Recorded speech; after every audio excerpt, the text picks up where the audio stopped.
espada. E entre uma escorregada e outra, você percebe que o clima não era apenas um pano de fundo, era um adversário tão implacável quanto qualquer inimigo humano. Você percebe que o Japão não é só um lugar bonito para se admirar, mas um palco de estações que parecem competir entre si em drama e intensidade. Cada época do ano traz sua própria assinatura, e para você, samurai, isso significa uma montanha-russa diária de desafios. Na primavera, as cerejeiros florescem com uma delicadeza que poderia inspirar poemas, se você tivesse tempo para pensar nisso enquanto segura uma lança encharcada. O vento leva pétalas para o seu rosto, mas também carrega poeira e folhas que atrapalham a visão. O verão não é uma festa. O calor úmido gruda na pele, transforma sua armadura em um forno portátil e traz enxames de mosquitos que parecem ter como missão pessoal tirar seu sono. Você tenta se refrescar em pequenos riachos, mas a umidade só piora o desconforto. O outono pinta as montanhas com cores vibrantes, um espetáculo para quem está sentado em um tatame, mas para você, o chão fica escorregadio, coberto de folhas molhadas, que transformam suas sandálias de palha em armadilhas traiçoeiras. E então chega o inverno, silencioso, frio e cortante. A neve cobre o chão, bonita e traiçoeira, e suas sandálias, feitas de palha, são tão inúteis quanto guarda-chuva em tempestade. Historiadores ainda discutem se a percepção poética das estações influenciava a disciplina e o espírito samurai, ou se isso foi romantizado pelos monges e escritores muito depois. De qualquer forma, viver no Japão era aceitar que o tempo era um protagonista difícil de lidar. Curiosidade pouco conhecida. Algumas escolas de combate adaptavam seus treinamentos conforme a estação, com técnicas mais rápidas no frio e movimentos mais cautelosos no verão abafado. Você sente na pele o drama das estações, uma dança constante entre beleza e incômodo, enquanto tenta manter a compostura que se espera de um guerreiro.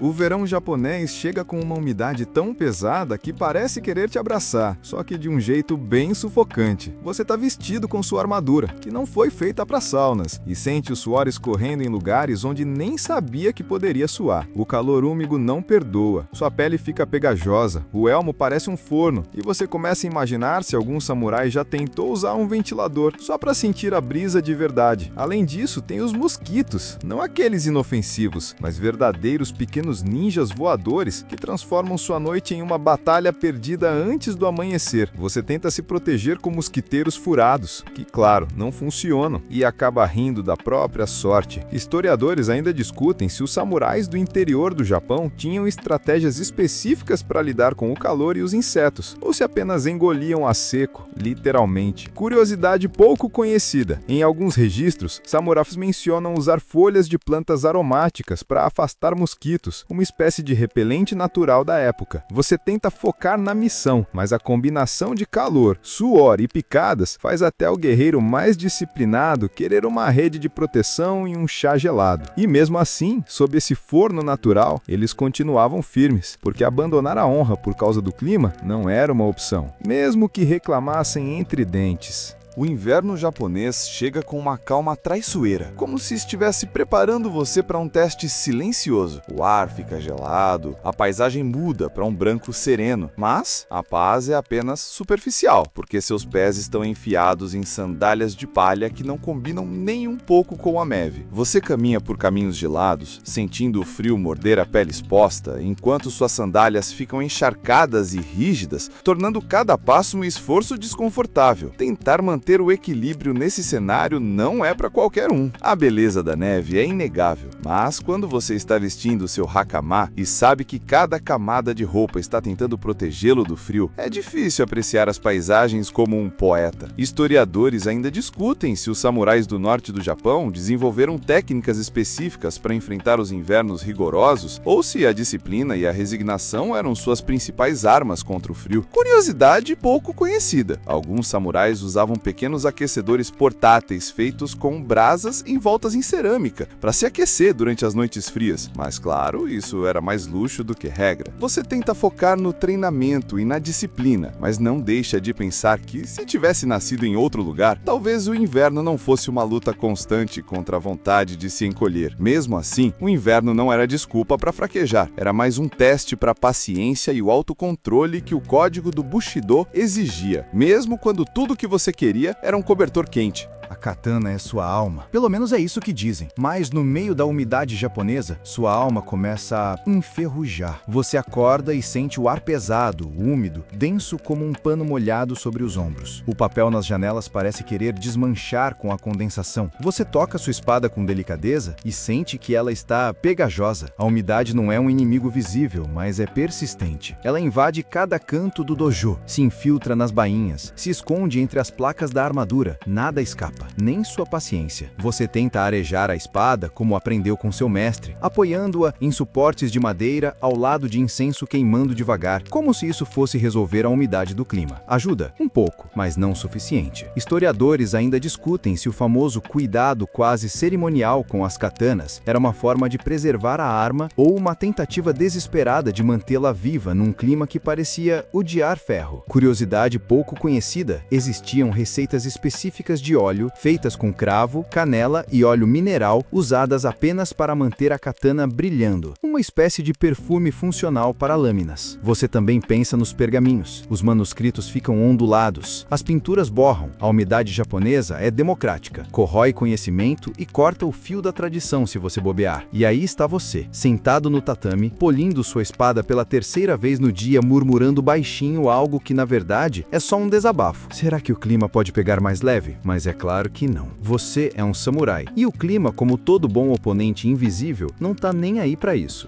Você acorda com o som das primeiras gotas batendo no telhado de madeira. Elas são ritmadas e insistentes, como dedos de um espírito antigo tamborilando o início da estação mais dramática do ano, as monções. Lá fora, o céu está escuro mesmo de manhã. Você abre a porta de correr e vê o pátio interno do templo já virando um espelho raso. As pedras ornamentais quase desaparecem sobre a água. A chuva não apenas cai, ela despenca e o solo, um arrozal instantâneo. Você respira fundo, vai treinar assim mesmo, ou tentar. A cada passo, o chão cede, a areia virou lama, seu pé afunda, sua sandália escapa. Você recupera a dignidade como pode, fingindo que foi um movimento planejado. Não foi. O som da chuva te acompanha, mas o mais irritante é o som da água dentro das botas improvisadas. Um splish-splosh constante. Não existe honra em parecer um tambor ambulante. Historiadores ainda discutem se os samurais treinavam diariamente durante as monções, ou se haviam pausas não documentadas. Afinal, poucas coisas sobrevivem ao tempo como um campo de treino embaixo d'água. Curiosidade pouco conhecida. Alguns clãs construíam pequenas plataformas de bambu elevadas para treinar durante os períodos mais críticos de alagamento, mas isso era restrito a guerreiros com acesso a recursos. Você tenta dar um golpe no ar, mas a umidade pesa até no movimento. Sua respiração embacia o elmo, seu cabelo gruda na testa e a espada escorrega na mão como se também quisesse ir embora dali. Você olha o horizonte, só cinza e água. Uma batalha hoje? Só se for contra o clima, e francamente,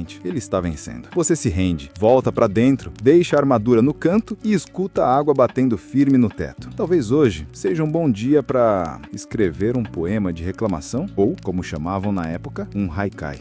Você respira fundo e deixa o som da chuva continuar sozinho lá fora. A armadura está pendurada, a katana seca, ou quase, e você finalmente pode se sentar no chão de madeira, sentindo a brisa suave que entra pelas frestas das paredes. O chá ainda está quente ao seu lado. Lá fora, a água escorre pelos telhados curvos dos templos, formando pequenos rios que não pedem permissão para passar. E você, que já enfrentou batalhas, trovões e sandálias encharcadas, agora ouve apenas o gotejar contínuo de um mundo que não precisa provar nada. Talvez o clima seja mesmo um dos maiores inimigos do samurai. Ou talvez seja só o lembrete constante de que nem tudo está sob seu controle. Você aprende, no fim, a não resistir tanto. Afinal, até os guerreiros têm dias em que o melhor a fazer é se render ao som da chuva, fechar os olhos e simplesmente deixar o tempo passar. Se essa viagem noturna te levou até aqui, agradeço por ter me acompanhado. Se quiser ouvir mais histórias como essa, já sabe, se inscreve aí no canal, mas só se realmente gosta do que eu faço aqui. E antes de ir, comenta qual foi seu momento favorito, ou simplesmente diga de onde e que horas você está ouvindo isso agora. Agora pode relaxar, a luz já está apagada, o ventilador está ligado, e a próxima história te espera em um outro tempo, em um outro lugar. Boa noite.